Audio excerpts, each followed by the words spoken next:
Welcome back to Serving Up Success with a Splash. We're so happy to have everyone back with us today. I am here, Angie Snowball, the Snowball Effect, the Renaissance Woman, with my co host, Dr. Nawtej Dosanjh, the strategy doctor, and Mr. Bruce Cramer, the corporate cockroach. And today we're going to be talking to you about selling yourself. If you were lucky enough to catch us last week, we had an internationally renowned sales coach with us, Danny Creed, and we talked about the secret of sales. Of course, we scratched the surface, but as the three of us regrouped, we said, you know what we really need to sell? Ourselves. So this is all about selling yourself. First and foremost, we're going to start with the drink because that's very important. I'll say it again. The more you drink, the more fun we are. So this week we're having a Seabreeze. I already made it for you. You don't get to see me spill things this month, but this week I'll do it again next week. But it is 1.5 ounces of vodka, or two if you're feeling it. Just push it up there. It's okay. And then we're going to do 3 ounces of cranberry, 1 or 2 ounces of grapefruit, and then you just put that over ice and you garnish with a lime. It is delicious, and mine's half gone already, so that's how good it is. Cheers. Cheers! And cheers to everyone listening. Welcome, everybody. Welcome. Thank you for joining. Thank you. Thank you. I know. Thank you guys so much. Okay, so like I said, we're going to start out with talking about who needs to sell themselves, why they need to sell themselves, and how. So I guess the first question is probably going to be, who the hell is she talking about? Like, I'm sitting in a corporate office, I'm a cubicle dweller. Why would I need to sell myself? Or I'm a mom. I got a job. These kids are driving me crazy. Why would I ever need to sell myself? The answer to that is what we're going to go through this entire hour with you, because it's everyone. Selling yourself is something we should all be doing. It's about building confidence. It's about knowing your story, appreciating your story, and telling your story. And that needs to be told, whether it's for professional reasons or personal reasons. We all need to sell ourselves. So we are going to start off with my buddy here, the corporate cockroach, who was in the corporate world forever. Bruce, tell us why, if you're in the corporate world, why would you need to sell yourself? Oh, good God. So, you know, it was interesting when you opened up, you talked about climbing the corporate ladder. That's a phrase that just kills me. I'm not saying there aren't people that's part of their motivation. However, the reason to sell yourself is to position yourself. I believe it's to position yourself in a role that takes advantage of your passion, first and foremost, and your values, and also your skills.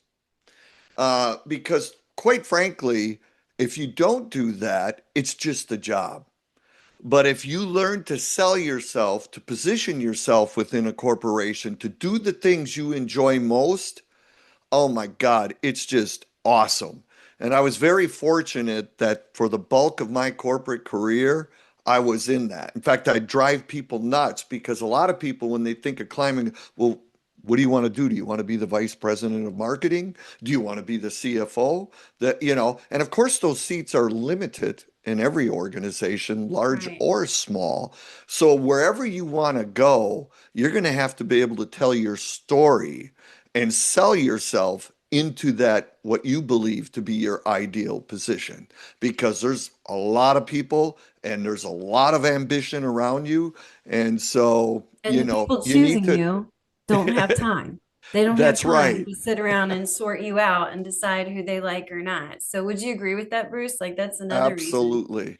Yeah, you're always under the microscope. And the thing about it is, in any organization, you're always on. You're always being interviewed, whether it's formal or not. So you always want to be prepared, show up prepared and be yourself and be on. All right, so there you go, corporate people. Whether you're hanging on a rung, trying to climb it, or whatever you're doing, you got to be there for corporate wise too, or big business, whatever. All right, now we're going to switch worlds. We're going over to the strategy doctor, Dr. Nawtej. Let's talk about the world of academia. Why would I need to sell myself? And does everybody, professors, students, who should be selling themselves and why? Same answer as Bruce gave you, Angie, but I've got some nuances to it. I think the first thing is in academia, it's more subtle. Selling yourself is more subtle. You've got to position yourself because people don't know you. So if you don't write as a professor, if you don't write a paper, if you don't get great reviews in your classroom, if you're a student, if you don't do well in a group presentation, all of those things, we don't call them selling, but they are selling, right? If you're in a group presentation with a bunch of students, you've got to push forward your ideas, and you've got to make the best of who you are and what you've said. Similarly, as a professor, you're in front of 100 students, and these days you get evaluated as a professor, and it's been the case for a decade or two. If you're not putting your best foot forward, if you're not showing the presentation, if you're not getting participation in the classroom, that you're going to get a bad review, or you're going to get an average review. But all of those things, we don't call them selling, right? But they are selling. It's Yeah. putting yourself forward, right? It's exactly the same thing as what Bruce said. And a quick comment about Bruce. You said Bruce has been in the corporate world forever. Absolutely, since 1905, I think he's been in the corporate world. Totally. Yeah. See, I'm really bad That at might math, be and a I was thinking little. that too. Let's I'm just say joking it with was in the 70s. in the 1870s. No, Yeah. $18.70. you're right. You're Ah, I think the way Bruce said it was perfect. It's not about sort of self-publicizing, particularly in the UK. Culturally, we're going to be very different to the North America, right? Yeah, And definitely. Europe is different to us. So it's not about self-publicizing. It's about positioning yourself, putting your best foot forward, so that so you're enjoying life, right? You don't Right. want to be you don't want to be sitting there and nobody knows who you are and what you do well and what you do superbly. That's what I was thinking when you said, it's not about selling. I like how you said positioning. And I was also thinking it's about actively participating in life. Like Nawtej just said, it's not about sitting back waiting for something to happen to you. Because I mean, I'll pick up the rear here with everybody else, but maybe you're between jobs looking for a job. Maybe you're a mom that thinks you're never going to work because you're going to raise your kids and spend the rest of the day on the beach, and then life changes on a dime. I mean, if the pandemic taught us anything, it's that the world can change for every single human being in a minute. So why not be actively participating while things are good? So that if something changes, you're always ready because you were always a part of the game. I see that a lot with like moms, stay-at-home moms. They come out, they want to start, they want to go to work, but they just have no confidence because, like, I haven't done anything. Last 10 years, I haven't done anything. Like, except manage, football teams, and that's project management too. But you have to put your foot forward and you have to show that you're always learning. And that's kind of why I like LinkedIn, because you can always have your own brand awareness, share things you like, be interested, learn things, and just be there. Nawtej. I think the way you just phrased that, um, I don't want to use the word sell. I'm going to use slightly different words. Be interesting, do interesting things with interesting people. That is selling yourself.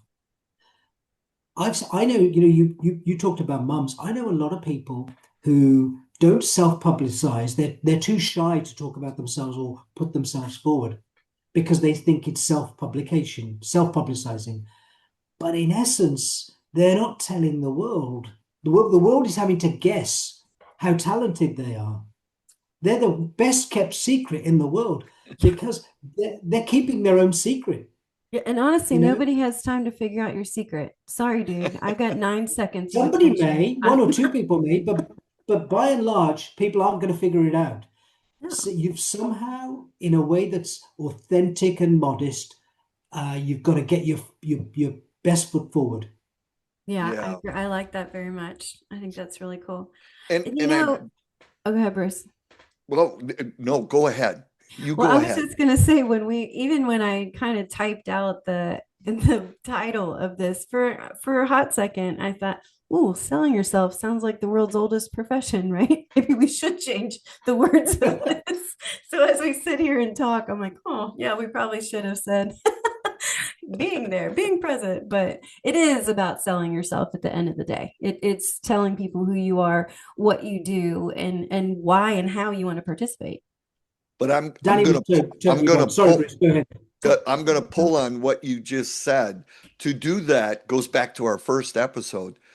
Awareness, Yeah, self-awareness. You yeah. really have to understand what is your value, what is your Mhm. passion, and also, and not only value in terms of what you add, but what are your actual values? I've heard in this conversation, learning. That's a value, lifelong, having that desire for lifelong learning, being able to be yourself, authentic. So that self-awareness coupled with the organization that you're a part of, and again, it can be at home with the family, whatever. You then want to understand, well, where do you fit? What gets you most excited? And again, based on what you're skilled at, man, it's magic when you can piece those together. So that's the first step in selling yourself. Where the hell do you want to be? Yeah, he doesn't know this, but he kind of stole my thunder. I was going to say the same thing.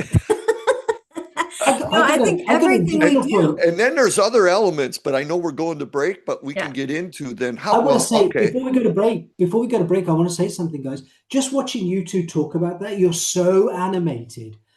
And I got to say that being interested in life and participating in life, you get to be like Bruce and Angie. Look at No, this is not a and joke. Look Nawtej. how good these guys Yeah. look. No. Seriously, look at them. They look amazing. Look at the energy in their faces. And it's because they're not sitting there under some sort of bushel or under some sort of, hiding themselves away. Um, I got one anecdote before you take this, Angie. I I know he's listening. I think there's a guy who is one of the most intelligent guys I've ever met. He's got an IQ off the scale. He's been an entrepreneur. He's sold businesses, but he keeps calm. He's always calm. He's cultivated this persona of calmness, and I love it.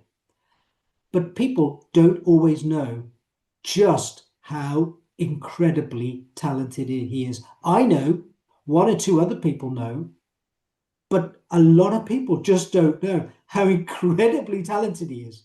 He's top Yeah. drawer, but he doesn't talk about it, and he stays calm. And he reminds me of watching you two be so animated and so energized.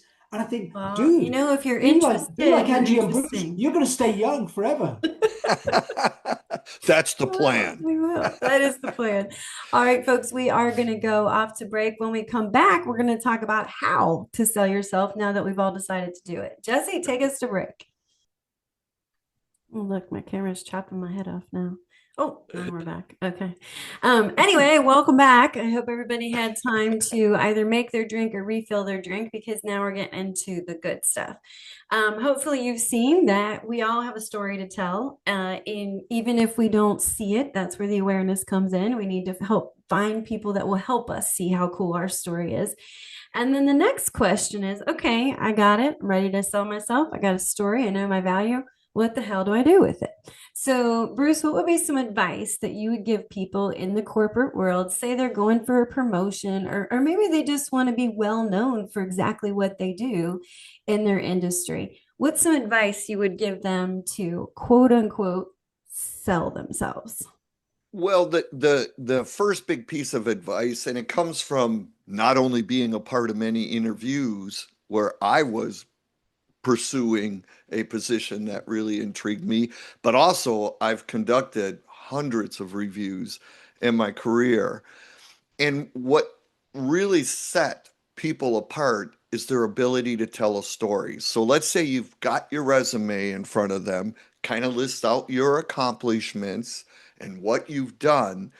But to tell a good story, and I've had people say, including myself early on, well, how do I become a better storyteller? Well, buckle up, Angie. If you thought SWAT was an old tool pulled out of the bag. And by the way, SWAT is very appropriate today. It's been recycled, and consultants to stay in business have to reframe Is this things one and going to be rename before I them. was born? But it's called the STAR method. Have any of you heard of the STAR method No, was on this how Maybe to? you have to 1870? tell us more. Tell us more. So for the STAR, and again, the S stands for situation. So to be a good storyteller, you got to provide a little bit of background and set the scene. And people do this, they'll be looking at your resume, but instead of going through the list of accomplishments and all that BS, you tell a story about something you did that incorporates that. So you set the scene. The T stands for task. Well, what were you asked to do? What did you have to accomplish? What were your goals? The third, the A, well, what action did you take? And you want to tell the story in terms of your contribution in terms of that action. And then finally, the R was the result. And when you talk about result, what happened? What was the positive impact? You also want measurable objectives that you can allude to, as well as what did you learn? So set the scene, talk about what it is you needed to accomplish. How did you go about doing that? And what was the result? And you do that, just the story. And then they look at your resume and you go, oh man, and you can literally go through the various positions you served up to that point, telling those types of stories. The third thing I'll point out that I think you have to build your, what I call, social capital. And how do you build that? Well, one, as move through your career, you let people know what your strengths are, what you desire to do, and you actually get into where you're taking action and accomplishing things. Make damn sure you're taking care of others. If you help others that you're working with to be successful, they will help you. But the other thing you do is go out, if you identify people that you admire within an organization, in your family, I don't care what it is, use them as a mentor. That's building your social capital. That's people getting to know who you are, that will start selling you on your behalf. Right. That's the The best. other When thing, you don't have to sell yourself and somebody else does it exactly. for you. If you've got, so what you do is you build like an army of advocates where there's, you might be in a 60,000 seat. I've worked anywhere from 30 to 60,000 people in the organization. If you can get 1,000 of them that go, oh yeah, this guy would be perfect. We know him, and again, these are advocates, people that worked with you, that together you have accomplished things. You help them, they help you, your mentors. And guess what? Play it forward. If you see somebody struggling, you be their mentor. But these relationships compound. And before you know it, there's an army of people in the organization that are selling you. That when somebody says, oh, I got the guy. I got the Yeah. perfect guy. Yeah. And that works for everything, by the way. Notice that Bruce and I did this on Nawtej. He's always selling us. We didn't ask him Oh, to. The smartest guy in the world I know is always yes. talking I'll nicely second about that. us. And then, I'm going to shut up because I want Nawtej to weigh in on this. The final thing into selling yourself is to continue to learn. And by learning, you meet people. I think, Angie, you said it best. Participate, volunteer, get involved, especially if it gets you out of your comfort zone. Again, you're getting yourself Great point. exposure and you're learning new things that only add. And then again, make sure the trail of people are all, somebody once said to me, a good sign of a leader is when you're standing at the edge of the cliff ready to jump. Are they going to push you or are they going to jump with you? And so you want to build that whole group of people that really appreciate and respect. And by the way, that works both ways. You help others, they help you. Okay, I got to shut up now, No, but that's that'll sell you. awesome advice. And That was I really think awesome. too, I'm going to move to Nawtej too, but that doesn't always happen inside work. It can, but you also have to be the outside volunteer activities that your work does, or the charity things they're doing, the galas they go to. You got to be a part of that stuff too. All right, Nawtej, tell us about academia. Do you know something? I got to say, I just learned a lot of stuff from Bruce. We really don't rehearse this stuff. I didn't know what Bruce was going to say, and I found Never myself do. taking notes. Either do I So in I a can lot of I can cases. do it next time. So I got some very different stuff to Bruce actually. So I literally made notes of what Bruce was telling me I did on my too. bit I of forgot paper stuff. here. So I got some different stuff. I got three or four buckets. The first is do things that excel and exceed, do hard stuff. And what do I mean by this? I mean do discretionary effort. So if this is your role, go outside of your role. Do more than your role. Do and make do things which are hard.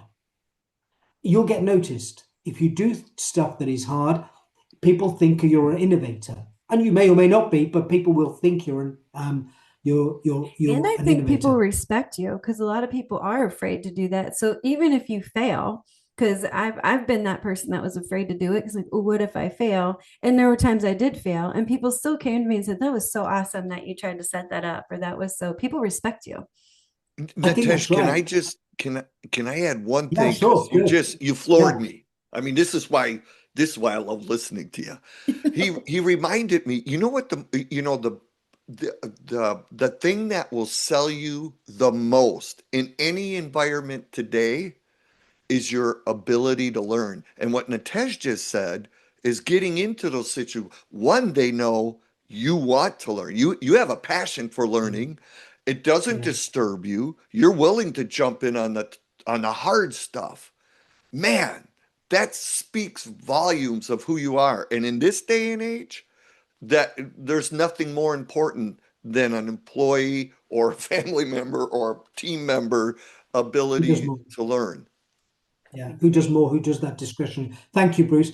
And then I have two ways of phrasing the same thing. So be a servant to the cause. And what do I mean by that? If you're in work, take an enterprise-wide view.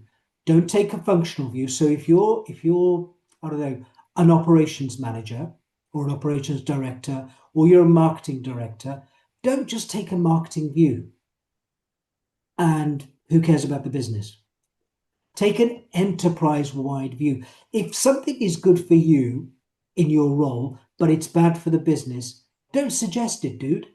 It's just Yeah. wrong. It's just wrong. Don't do it. It may be good for you, may get you noticed, but it's bad for the cause. It's bad for the enterprise. And think in an enterprise way. That will get you noticed over time if you think in an enterprise way. You know, when people say oh, I'm just as good as, why didn't I get promoted? Well, maybe you didn't take an enterprise-wide view. You just took your own functional, and you were so good at doing your functional stuff. But Angie, I don't know if this is the spot, but I also want to say what not to do as well. So tell me when I can answer that question. I've got a couple Um, of things you're which allowed to is do about what not whatever to you do. want to do. So you No, can. you tell me when, Angie. You tell I me felt when. like your mom for a minute. No, I don't even give my own kid rules. You can talk to my own kid. He's like, my mom doesn't have rules. So you're what Wait, should we not do, Natish? So two things. Um, don't take other people's work and take credit for it. Yeah, stop that, Huge. guys. Yeah. Stop it. It's amazing Yeah, to me how many because people still do that. you might get away with it. But do you want your kids suffering from the same thing? So don't do it. Just don't do it. And the second thing is don't do this thing of crowdsourcing information in your organization or your group or whatever, and then going having a drink with the boss and projecting all this information so you sound intelligent when all you've done really is you've crowdsourced other people's ideas. Don't do it because it pisses other people off and Dude, they won't be nailed your it. advocate going forward. So Yeah. anyway, Angie, thank you for letting me No, you're put those two 100% things in right. because Do that once they and are you my lost the pet whole hates. army. that Bruce just told you to build. I mean, that's the other thing I would say, like when we're building our reputation, because that's another thing we're doing and selling ourselves. It's essentially what we're doing is building our reputation. It takes forever to build trust, to build a reputation. It takes one bad move to lose it in a minute. So, Great point. I mean, I think what Nawtej said not to do is possibly even more important than what to do. Yeah. Yeah, crazy. All right, What so about you, we've Angie? got, Tell us. You've got some stuff, haven't you? What about you?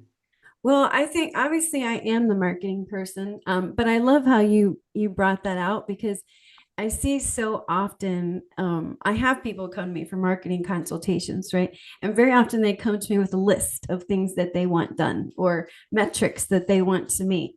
And I'm always shocked because my first question is why? What are these metrics going to do for you? Like, how did you decide this is what you want to do? 90% of people can't answer that question. Like they either got it out of AI or somebody their competitor had this or but there's never a good answer that says because if we reach this, then my colleagues will be able to bring out a new product or a new service, or we can hire three more people. There's never that enterprise view, very rarely. And the people that do have it, sorry, Ozzy decided to join us today. Um, but those people that do have it, they're so successful, they don't need me. I'm like, look, you guys nailed this. Let me give you a few tips and on your way. So that enterprise view, I think, is so, so important. And then for everybody else, and we're 1 minute to break. So I'll wrap up when we come back. So Jesse, go ahead and take us to break, and we'll never shut up.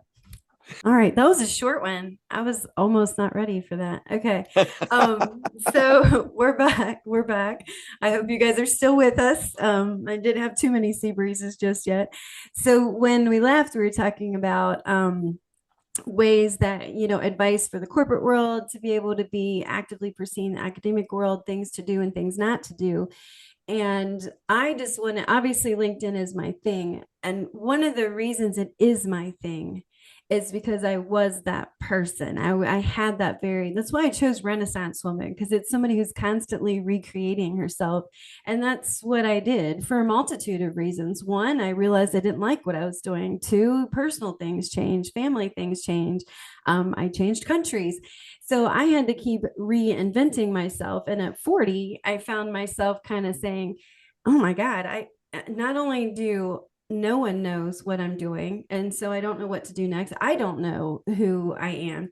And so I really regret it not telling my story all the way through. And luckily, not luckily, it was COVID, so I had nothing else to do. And I kind of went through my life and thought, well, this is my story. What I love doing is helping other people tell their stories. I love helping other people see how amazing they are and helping them tell other people and their target audience how amazing they are, so that when they're ready to do something, whether it's get a job, sell a service, start a business, write a book, whatever you're going to do, that you're not popping out of the woodwork. And that's why I like LinkedIn, because you can create this profile that tells your story. It doesn't have to be a resume. There doesn't have to be dates, end dates, start dates, bosses.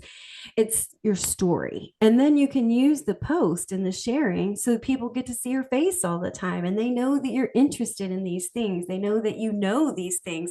They know, like Bruce said, you love learning. And sometimes that alone is enough to get you a job, if that's what you're looking for, or what if you don't want to get that job? What if you have hypothetically a wonderful uncle that retired super early and never wants to work again, but he wants to write a book? Then we know who this person is. And when he wants to sell the book, his persona is out there and he doesn't have to start from scratch. So that's why I encourage everybody to, one, like Bruce has said, get awareness, find out what your story is, sit down with somebody else and have them figure out what your story is, because we often don't see what's inside of us. And then two, it's doing things like Nawtej said, take that action and make sure you're not taking certain actions, so that you are building that army of people around you.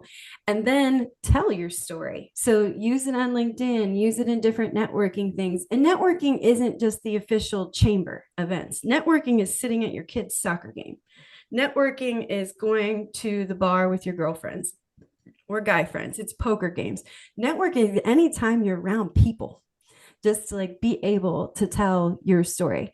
So that's kind of what I was going to say is like once you get this story, once you decided, you know, ways that you're going to sell yourself, what are you actually going to do?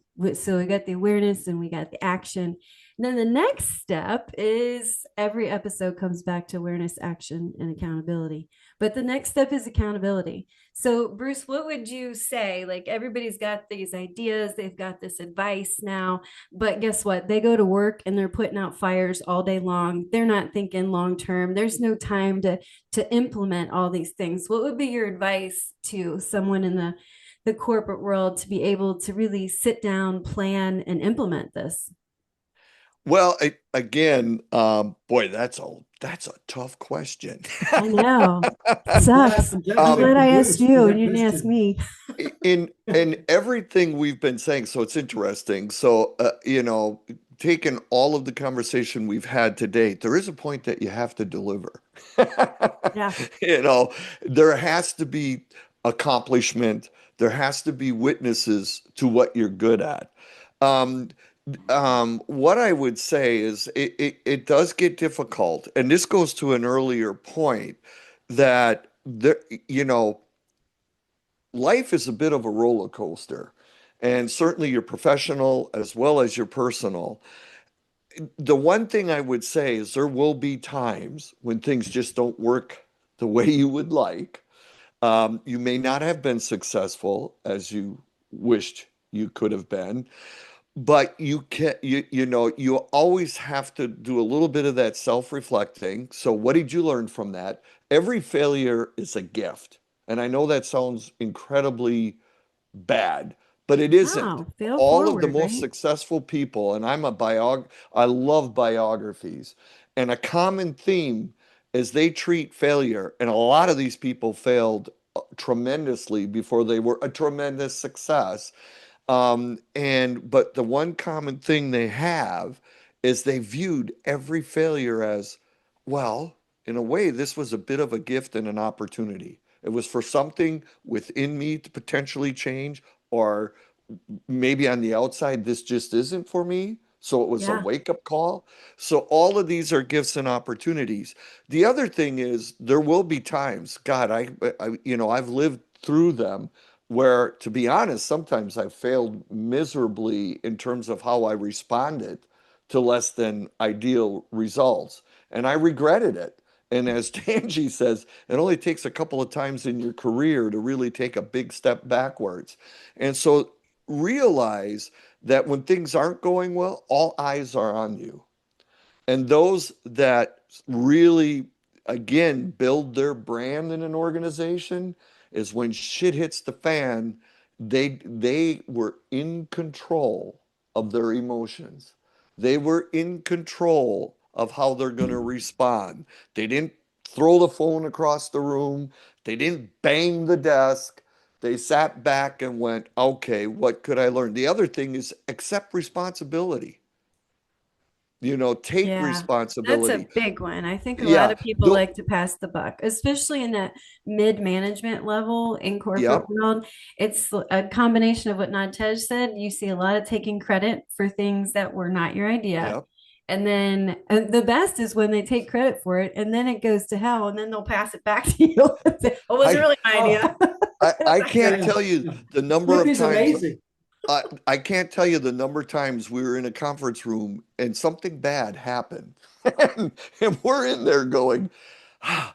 And what immediately got us back on track was a simple statement. Okay, what could I have done better? Not we, me Uh, as the individual, part of the team. Sometimes I was leading, sometimes I was following, but I always started with in front of the whole group, what could I have done better? And just, you want to sell? People, man, I mean, they're like, oh God, I thought he was going to get really pissed. I thought, and he starts off with what, and answer the question. Because I guarantee right. you were part of that failure and contributed. But, so I don't know, Angie, how well I'm answering that question. But when It's okay. things I forgot what aren't it was. going, when things aren't going well, that's still a selling opportunity. Rise above it, take responsibility, maintain your cool, maintain your emotions, and lean into the discomfort, be genuine. That you might say something that sounds stupid, nobody in that moment's going to care. They're going to appreciate the fact that, you know That what, you took this that. guy is acknowledging that there are things we could have done better, especially himself. And guess what, you now have more advocates, because it's like nobody got thrown under the bus, we're Right. all taking responsibility. You now built a coalition of people that the next time there's an opportunity, we want to go to battle with him. Yeah, exactly. So So, Nawtej, with the academic world, like so you gave us a lot of good advice of things to do and things not to do. But I think as with anything, that's easier said than done, right? So what would be some advice for actually implementing and doing and using some of that advice that you gave?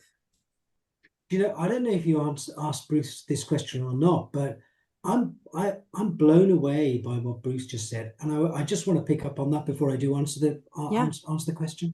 Bruce, you're totally right, and I can see you doing it all the time. I see you do it all the time he anyway. does it I can now. well, see and it's in your career. let me be honest. I That wasn't doesn't always mean you could talk again. no, well, no, Carry but on. Yeah, I Turn, Bruce. wasn't always I wasn't always on. I wasn't early in my yeah, career. People will tell you, but you learn. That's that thing about learning, yeah. having mentors, having good advocates that are Way to honest go, with you. Nawtej. You You learn gave to the do that. door. But Now we not can't Tej, close I'll it. shut up. I'll shut up. I'm gonna But zip. but I'll add one thought to what Bruce was going to say. Taking responsibility, even if you weren't, you just grow. You show confidence. You show how big you are as a person, big-hearted, big-brained. You show how big you are as a person when you take responsibilities. Why? When you don't take responsibility and you pass it to somebody else, you're really showing how weak you're showing weakness, in my view. You're not showing confidence. Yeah, You're showing weakness. absolutely. But to sort of answer Angie's question and just taking it into a different sphere than Bruce took. But to pick up on the point of, it doesn't matter how well you sell yourself or position yourself or how engaged you are, how much discretionary effort you put in, and how much you are a servant to the cause and to taking an enterprise-wide view. There will be ups and downs. Um, and I think to continue to follow your vision, to continue to be participative and do interesting things with interesting people, do all of this selling the word that we've got lots of other words for it, but I'm going to paraphrase it with a word. Do all of that selling with a purpose. It's If there's no purpose, it's a heavy lift. If you're just doing it for cash, if you're just doing it for a paycheck, if you're just doing it because you want to be the VP or the COO, you won't be respected and you may not get there. And if you do get there, you may not last too long. And you'll be But miserable. if you do all of this with purpose, if you do all of this with you are self-actualizing where you want to be because it's your purpose, then the ups and downs won't matter. You'll ride them out. Love that. I love that. Okay, so we are getting Well said. so well said. Not that that surprises me, but No, he's always I so well hate that when he spoken. does that. I know. I'm really glad these things are recorded because I need to go get my own notes at the end of this. I'm too busy drinking while it's happening. So, okay, so we've got 1 minute to break. Why don't we go ahead and we'll go to break now, Jesse, if that's okay, and we'll pick this up when we get back. Hey, we are back, and we were just talking about ways to be accountable for telling your own story. How do you get started? One of my favorite quotes is Mark Twain, and he says, "The secret to getting ahead is getting started." And it's so simple, but it's so obvious. And I think that's what I would say is when people aren't sure where to start with selling themselves, just do it. Like you got to get started. And it goes right with what Bruce and Nawtej said. Like, so what if you fail? Fail forward, take accountability, but you're going to learn something every time.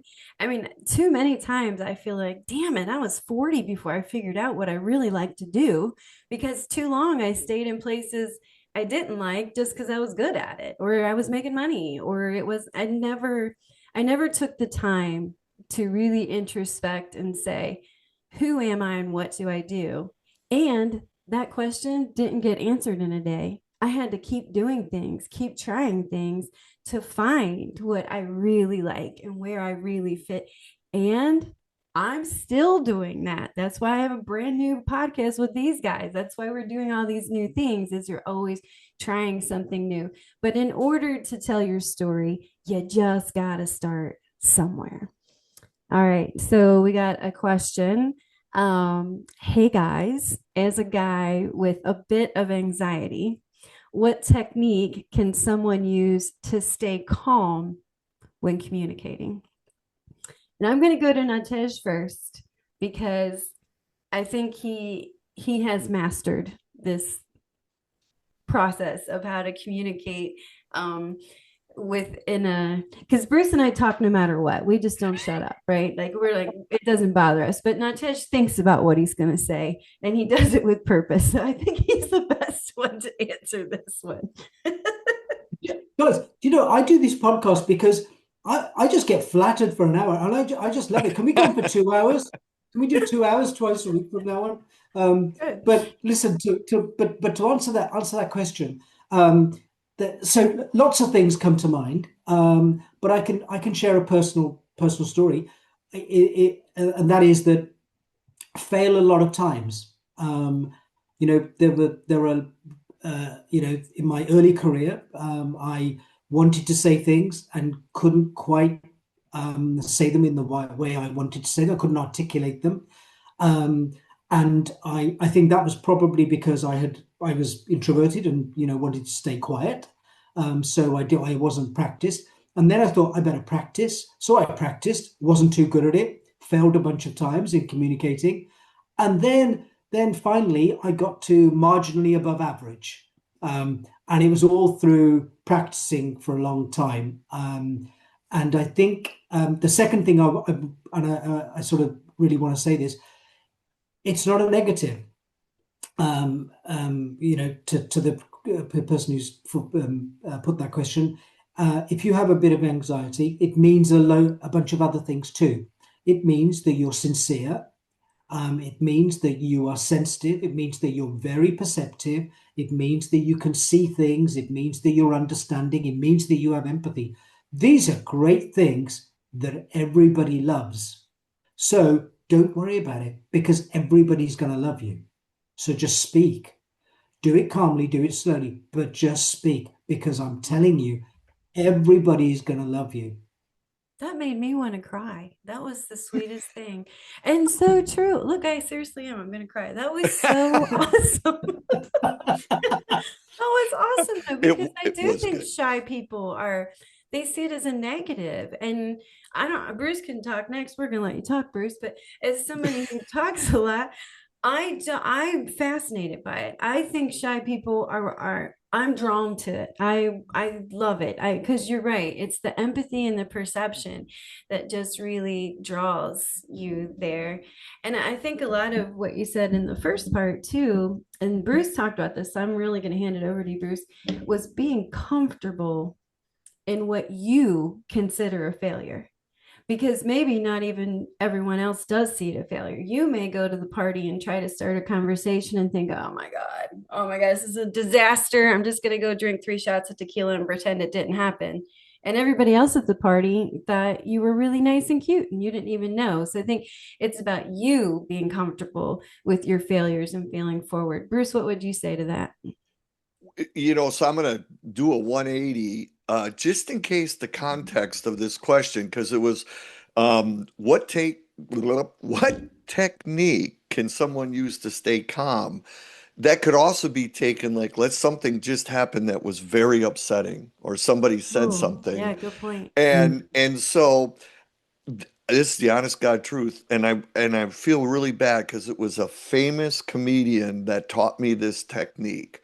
but his whole stand-up routine was that's what I said on the inside. So, for instance, somebody really pisses you off, and you just want to say, or they have an opinion that you think that is the stupidest, you know. So, what I do to myself, because I can be, as people around me, I've learned to control my being judgmental.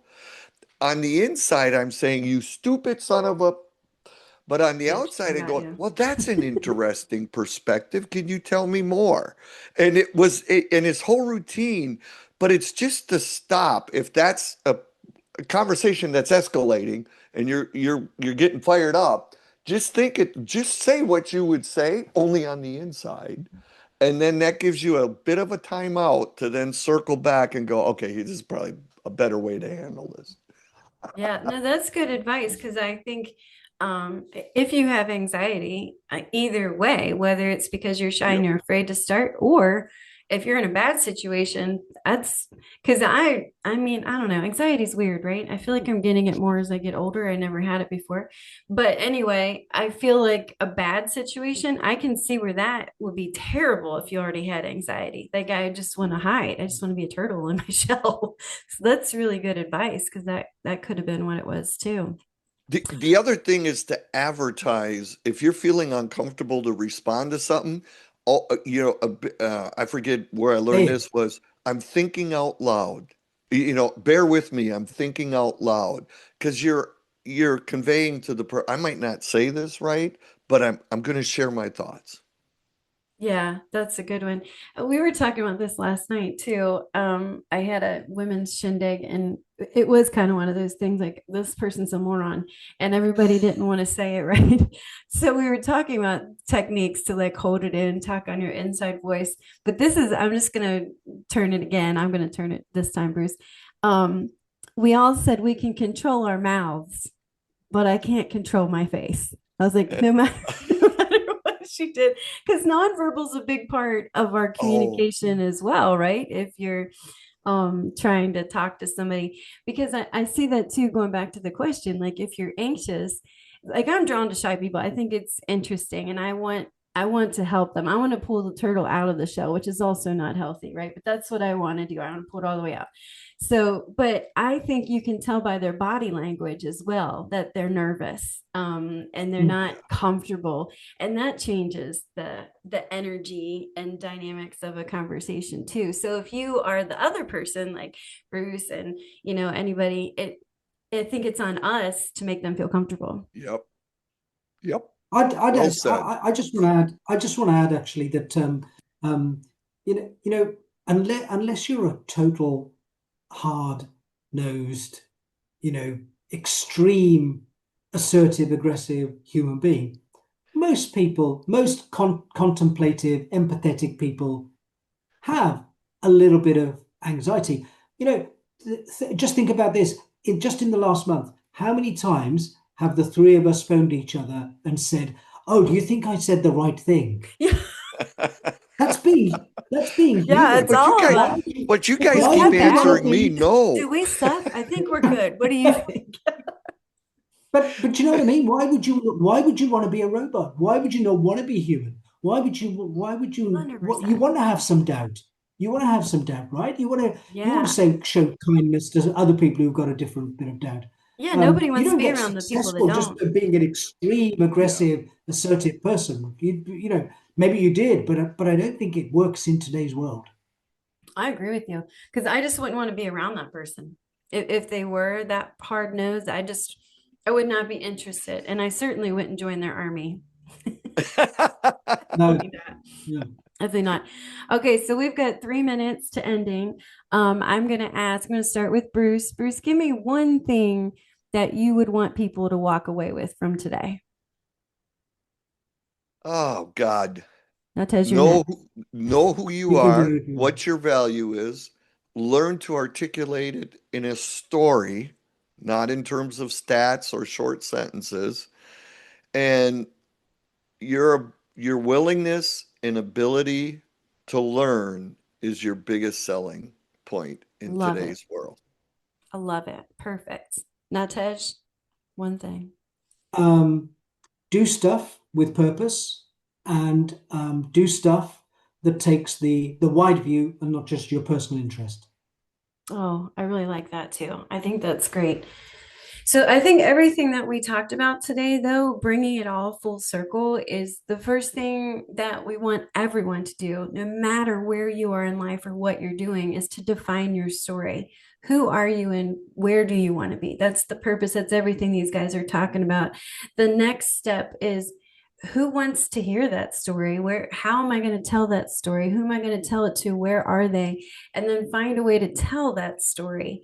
And whether that's, in business, it might be networking and lunches or happy hours. It might be that, but, it might also be LinkedIn. It might be Instagram. It might be a soccer game. It might be the poker party, but everybody has a story and everybody should be proud of their story, aware of their story, and want their story to be told.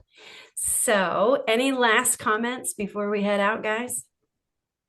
Damn, that was good, Angie. Thanks. I know. I should have said mic drop. Yeah. That should have been the end, actually. But that should have been learn, Angie. That should have been the final. And that's a wrap, guys. But I just I'm not tainting that. Thank you for everybody who's listening. Other than thanks to everyone. Questions. Really appreciate it. Yeah. Hey, join us next week. We're going to talk about time management. Oh, yes. I think everybody wants it. It's another for everybody. Time management. So join us next week live at 6 p.m. or you can catch replays all over the place. We're on YouTube. Pretty sure we're on Spotify now too, right, Bruce? Or we will be. Yeah, we're pretty much all over. We're like a bad river. Yeah, you can't get rid of us, man. We're everywhere. So if you want to find us, let us know. We're in your homes. We're on your shows everywhere. We are everywhere. We appreciate all of you tuning in and supporting us. I hope you're having as much fun as we do. And as a closing comment, again, find your story, tell your story, be proud of who you are and who you want to be. Thanks again and have a great evening. Angie. Cheers. Cheers. Bye, guys.